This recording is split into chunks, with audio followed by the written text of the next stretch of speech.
तो भाई लोग, आज हम बात करने वाले हैं लूकिसम के चैप्टर नंबर 247 के बारे में। और पिछले एपिसोड में हमने देखा था जो गन होता है वो एली से फाइट करने वाला होता है, और एली भी अभी पहले से काफी ज्यादा खतरनाक हो चुका होता है क्योंकि उसने कई महीने गन से ट्रेनिंग ली होती है। लेकिन अभी हम देखते हैं जितनी भी एली की स्टोरी होती है, ये स्टोरी गन गो को सुना रहा होता है पूरे 3 साल बाद। गन कहता है इन बातों को पूरे 3 साल हो चुके हैं। गो कहता है वो ये स्टोरी एली की सच में काफी ज्यादा लंबी थी। गन कहता है वैसे ये स्टोरी और ज्यादा लंबी है। गो कहता है अबे वो छोड़, पर ये बता इस बात का कोई सेंस नहीं बन रहा भाई। हैदर प्रेग्नेंट थी तो उसका पेट तो मोटा हो जाना चाहिए था ना, तो उसके पेट को किसी ने नोटिस क्यों नहीं करा। गन कहता है फीटस ये बहुत ही अजीब चीज होती है। गो कहता है अबे साले क्या बोल रहा है, ऐसा बोल जो मुझे भी समझ आए। इसके बाद गन कहता है अगर कोई माँ ये नहीं चाहती कि किसी को पता चले कि वो प्रेग्नेंट है, ऐसे में वो फीटस का इस्तेमाल करते हैं जिसमें पेट ज्यादा मोटा दिखाई नहीं देता। और हैदर ने भी ऐसा ही कुछ करा होगा, इससे ये पता चलता है वो सच में चाहती थी कि किसी को भी ना पता चले इस बच्चे के बारे में। इसके बाद गो कहता है अबे साले मुझे इससे कोई भी मतलब नहीं है, भाड़ में जाएं सारे के सारे। मुझे ये पता जब वो एली से दोबारा मिली उसके बाद क्या हुआ। इसके बाद हम वापस से 3 साल पहले के सीन में आते हैं जहाँ पे गन और एली की फाइट हो रही होती है। और ऑब्वियसली भले ही एली कितना भी ज्यादा पावरफुल हो गया हो, लेकिन गन को हराना बच्चों का खेल नहीं है। अभी गन ने एली की मार मार के बुरी हालत कर दी होती है, लेकिन ताज्जुब की बात ये होती है कि एली अब भी जिंदा होता है क्योंकि गन शायद इस बारी थोड़ा सा सीरियस था। गन ने इस बारी सीरियसली एली को मारा होता है। गन अभी आराम से लेट के सिगरेट पी रहा होता है। गन कहता है मानना पड़ेगा तू पहले से काफी ज्यादा बेहतर हो गया है। मुझे ऐसा लगता है तू सारी गैंग्स के लीडर्स में से सबसे ज्यादा स्ट्रांग है। और इस समय 3 साल बाद वाला गन गो को कहता है और उस समय मैंने एली को वहां से जानबूझ के जाने दिया क्योंकि मैं जानता था हॉस्टल गैंग की कहानी बहुत ज्यादा खराब चल रही है और वो लड़की हैदर उसके लिए बहुत देर हो चुकी थी। और इसके नेक्स्ट सीन में हम देखते हैं हैदर के फ्यूनरल का सीन, जहाँ पे मैक्स, डेरेक, वैरन, शैली ये सारे के सारे होते हैं और ये सब के सब रो रहे होते हैं। और क्योंकि हैदर जब शैली को बोल रही होती है कि इसमें उसकी कोई भी गलती नहीं है, तो शैली ने उसकी बात नहीं सुनी होती, इसलिए शैली अभी अपने मन में सोच रही होती है सॉरी हैदर, प्लीज मुझे माफ कर दो, मैंने उस समय तुम्हारी बात नहीं सुनी, मुझे ऐसा नहीं करना चाहिए था। हैदर मेरी वजह से मरी है, इस सब में बस मेरी ही गलती है। और जो शैली होती है अभी फूट फूट के रो रही होती है। इसके बाद हम देखते हैं हैदर की मदर को। हैदर की पागल मदर भी अभी फूट फूट के रो रही होती है और उसने एली का कॉलर पकड़ा होता है। एली भी यहाँ पे हैदर के फ्यूनरल पे मौजूद होता है। और यार इंसान की एक आदत होती है, जब भी उसके साथ कुछ गलत होता है ना, तो वो सारा का सारा ब्लेम किसी दूसरे इंसान पे डालना चाहता होता है ताकि उसको थोड़ा सा हल्का महसूस हो। और हैदर की मदर अभी एली के साथ यही कर रही होती है। एली को ये पता होता है कि अगर वो यहाँ पे आएगा तो हैदर की मदर यही करेगी, लेकिन उसके बावजूद भी एली यहाँ पे आता है। हैदर की मदर अभी रो रो के चिल्ला रही होती है और बोल रही होती है आखिर तुम्हारी हिम्मत कैसे हुई यहाँ पे आने की। हैदर को तुमने मारा है, मेरी बेटी को तुमने मारा है। अगर तुम बच्चे को अबॉर्ट करने के लिए उसको ना कहते तो इस बात को वो सीक्रेट ना रखती। और ये जो बच्चे वाली बात होती है अभी ये वैरन लोग भी सुन लेते हैं क्योंकि उनको इस बारे में कुछ भी नहीं पता होता। और यार अभी जो 15 साल का एली होता है वो बहुत ज्यादा मैच्योर हो जाता है अपनी एज के हिसाब से। एली अभी सारा का सारा इल्जाम जानबूझ के अपने सर पे ले लेता है ताकि उसके जितने भी दोस्त हैं और हैदर की मदर है सबको बहुत कम बुरा लगे, सबको कम से कम कोई ऐसा मिल जाए जिसके ऊपर वो इल्जाम लगा सके, जिसपे वो अपना गुस्सा निकाल सके। इसलिए एली कहता है हाँ तुमने सही कहा, उसको मैंने मारा है। तो इसके बाद जब ये सारे के सारे लोग फ्यूनरल हॉल से बाहर चले जाते हैं तो जो वैरन होता है वो एली के एक मुक्का मारता है और कहता है साले तूने उसको बच्चे को गिराने के लिए कहा, तू एक ऐसा इंसान था जिसको फैमिली की बहुत ज्यादा जरूरत थी, आखिर तू ऐसी बकवास उससे कैसे कर सकता है। तू पहले से जानता है हम सब अनाथ हैं, आखिर तू उससे ऐसा कैसे कह सकता है। मुझे नहीं लगता अब हम तेरे साथ वैसे रह सकते हैं जैसे हम पहले रहा करते थे। हैदर को तूने मारा है, इस सब में तेरी ही गलती है। और यार अभी एक तरीके से जितने भी ये होते हैं ना, इन सबको एली से नफरत हो जाती है और वो यहाँ से जा रहे होते हैं। एली बेचारा अभी अकेला जमीन में पड़ा होता है और उसको ऐसा इल्यूजन होता है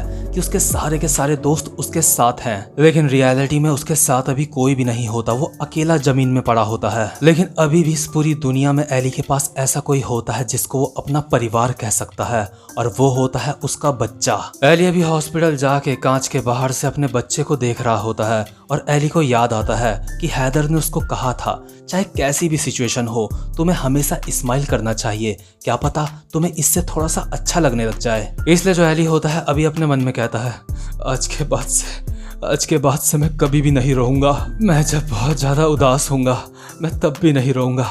हैदर मैं वादा करता हूँ अब से मैं हमेशा स्माइल करूंगा जैसा कि तुमने मुझे करने के लिए कहा था। और अभी जो एली होता है उसकी आंखों से बहुत ज्यादा आंसू आ रहे होते हैं लेकिन उसके चेहरे में एक स्माइल होती है। इसके बाद जो 3 साल बाद वाला गो होता है वो गन को मछली खाते खाते कहता है अबे एक मिनट रुक जा, पहले मुझे ये बता उस बिल्ली के साथ क्या हुआ, क्या वो बिल्ली मर गई? गन कहता है वो बिल्ली। इसके बाद दोबारा से सीन शिफ्ट होता है और हम देखते हैं 3 साल पहले का सीन। अभी जो एली की बिल्ली रायन होती है उसके सामने हरामखोर ओली खड़ा होता है उसको मारने के लिए। वो रायन के पास आ रहा होता है और कहता है मैं इसको मार डालूंगा, इस बिल्ली को मेरे हाथ से मरना पड़ेगा। जब एली के पास कोई भी फैमिली नहीं होगी तब एली असली एली बनेगा।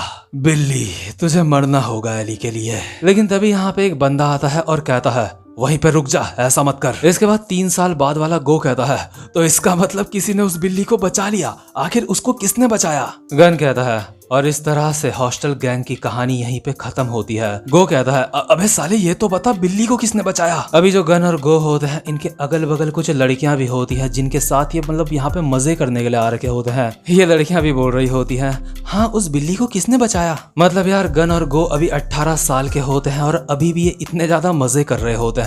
और गन जब 14-15 साल का होता है तब भी वो 1 महीने के 3-4 लाख डॉलर कमाता था।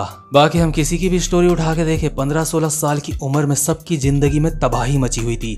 जैसे कि हमारा डैनियल, जैसे कि हमारा जैक, जोहान, इन सब की जिंदगी में मतलब कुछ ना कुछ बुरा चल रहा था।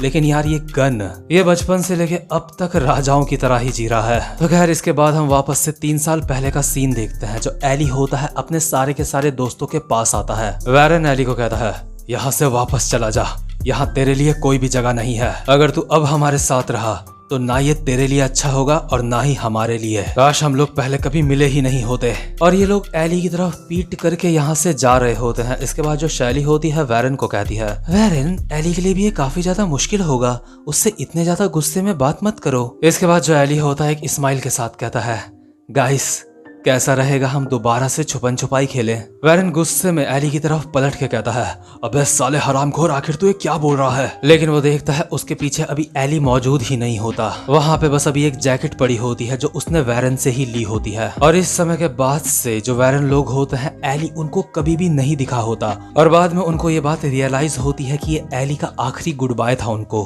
और किसी को भी नहीं पता होता है कि एली कहाँ चला गया। लेकिन इस बार एली अकेला नहीं होता, इस बार उसके साथ याना होती है यानी कि उसकी बेटी।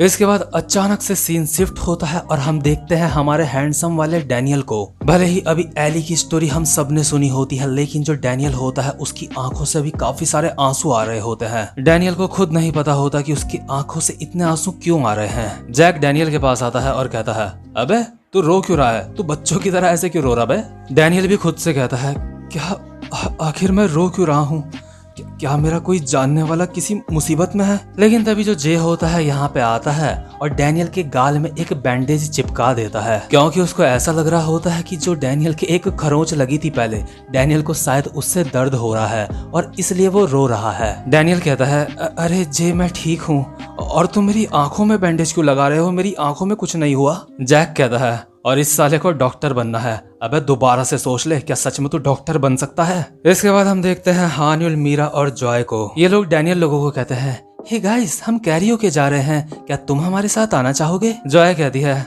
वैसे डैनियल हम दोनों साथ में भी घूम सकते हैं अगर तुम चाहो तो। और अभी जो ये सारे के सारे होते हैं साथ में जाने लगते हैं कैरियोके। और डैनियल अपने मन में सोच रहा होता है भले ही हम सब के सब कल ही मिले हैं लेकिन मुझे ऐसा लग रहा है हमें मिले हुए पूरे 3 महीने हो चुके हैं। इसके बाद हम देखते हैं लोगन ली को जो अपने क्लासमेट्स के साथ अभी घर जा रहा होता है और वो देखता है डैनियल लोगों को जो अभी हानियुल के साथ होते हैं। लोगन डैनियल लोगों को देख के अपने मन में सोच रहा होता है ये साले हरामखोर हानियुल के साथ घर जा रहे हैं और मैं इन उल्लू के पट्टों के साथ घर जा रहा हूँ। मैं कसम खाता हूँ एक दिन इस डैनियल हरामखोर को मैं जान से मार डालूंगा। इसके बाद लोगन देखता है विंजिन को जो अकेला घर जा रहा होता है गाना गाते गाते। विंजिन बोल रहा होता है अंधेरा अंधेरा यहाँ पे है बहुत ज्यादा अंधेरा। लोगन अपने मन में कहता है ये चश्मे वाला हरामखोर ये भी अकेला घर जा रहा है। खैर जो भी हो, इस हरामखोर के साथ तो मैं घर जा ही सकता हूँ। कम से कम ये इन उल्लू के पट्टों से तो अच्छा ही है। हमने तो एक बार एक दूसरे का हाथ भी पकड़ा था, तो चलो इस चश्मिश के साथ घर चला जाए। इसकी अंधेरे भरी दुनिया में मैं इसका उजाला बनूंगा। और जैसे ही लोगन विंजिन के पास आ रहा होता है, लेकिन तभी जो मैरी होती है वो विंजिन के बगल से आके विंजिन का हाथ पकड़ लेती है। विंजिन कहता है, अरे जैस्मिन मेरा हाथ छोड़ दो। मैरी कहती है, अबे उल्लू मैं जैस्मिन नहीं हूँ। विंजिन कहता है, अरे हाँ वो तो घर से भाग गई थी। और यार अभी हर किसी के साथ कोई ना कोई लड़की जा रही होती है, मतलब कि जो विंजिन होता है उसके साथ भी मैरी किम आ गई होती है। और ये बात लोगन ली को बिल्कुल भी अच्छी नहीं लग रही होती। लोगन चिल्ला के कहता है, तुम्हारी माँ का। और लोगन की ये जो चीख होती है इससे सारे के सारे लोग मतलब कहीं ना कहीं डिस्टर्ब हो चुके होते हैं। इसलिए जो जैक होता है वो कहता है, मीरा मुझे जाने दो, मैं इसको सबक सिखा के रहूंगा। मीरा कहती है, नहीं जैक तुम दोबारा से फाइट नहीं करोगे। हानिल कहती है, आखिर अब इसके साथ क्या गड़बड़ हो गई। डैनियल कहता है, लोगन ऐसे चिल्लाना अच्छी बात नहीं होती है। और लोगन यहाँ से जाते जाते अपने मन में सोच रहा होता है, किसी दिन मैं इन सबको जान से मार डालूंगा।